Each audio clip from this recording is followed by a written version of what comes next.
April 4, 2020. All right.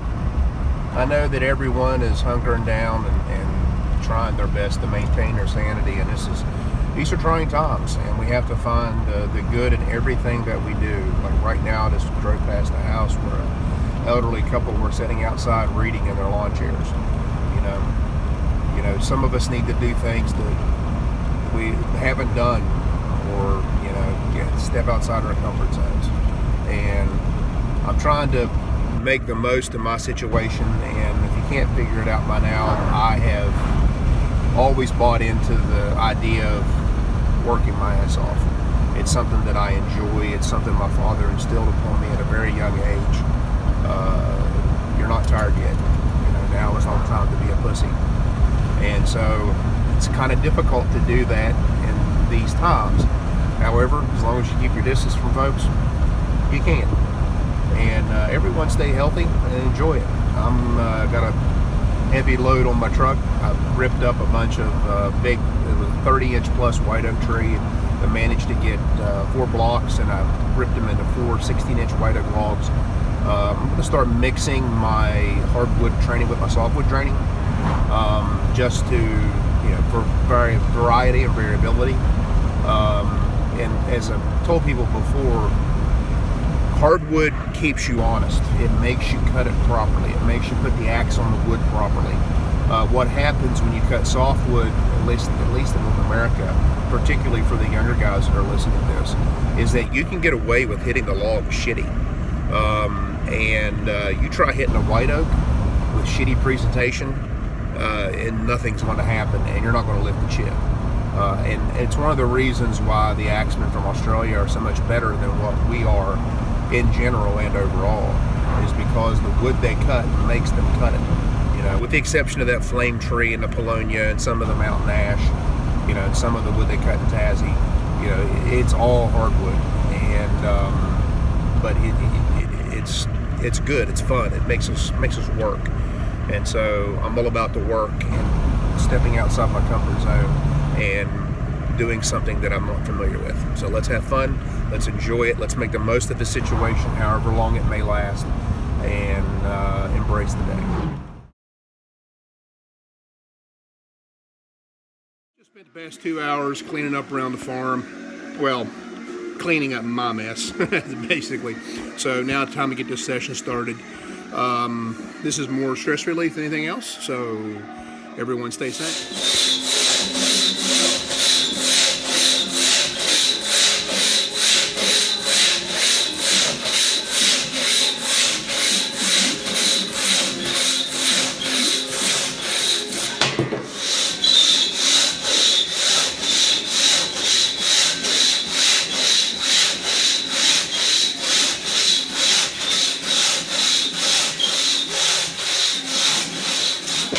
On trying to eliminate the wrap at the back of my stroke, and Bill Miller was absolutely right. It's my back foot creeping around my body too much, and the reason why I did that is because I had a bigger belly before.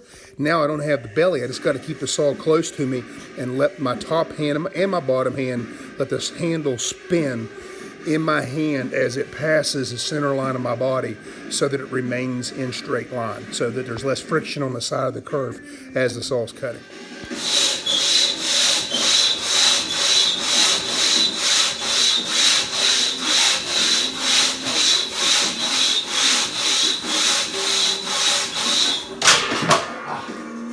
Got a foot white pine up, and I'm going to keep my right elbow up. Thank you, Leo.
right, here we got a 14-inch white pine. This is one of those dry logs, which actually doesn't cut that bad. So I'm using the Toeless Brute, and we'll see what I can do with it.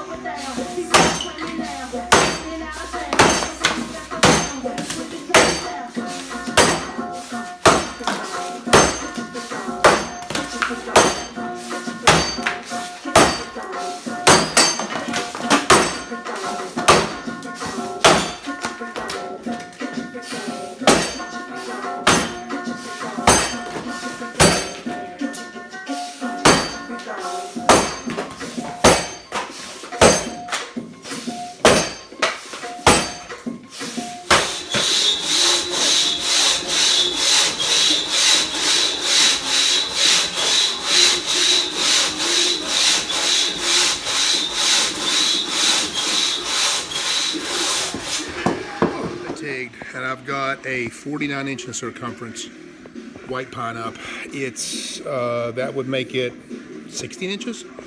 It's bigger than a 15, but it's not quite a full 16, but it's freaking big. So what I'm trying to work on with the underhand is keeping the axe centered on my body. I'm doing pretty good on my drive hits, I think. Chip hits, I suck. So yeah, we'll see what happens.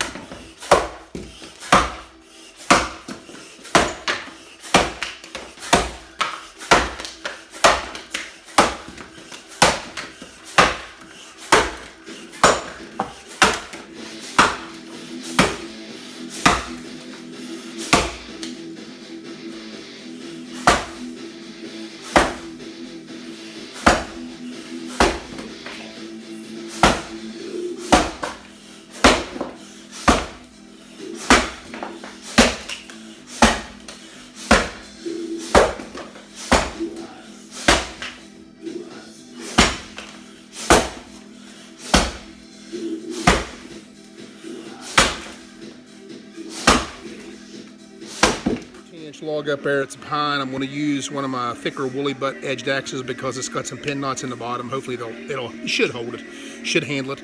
So yeah, this is more for training on top of the board. I'm tired, but I'm not that tired yet.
Is a 42-inch white pine, so it's bigger than a 13, but it's not quite a 14. I'm going to try and rage out. I'm tired, but I'm going to use a good axe on this good log, and I'm going to see what I can do.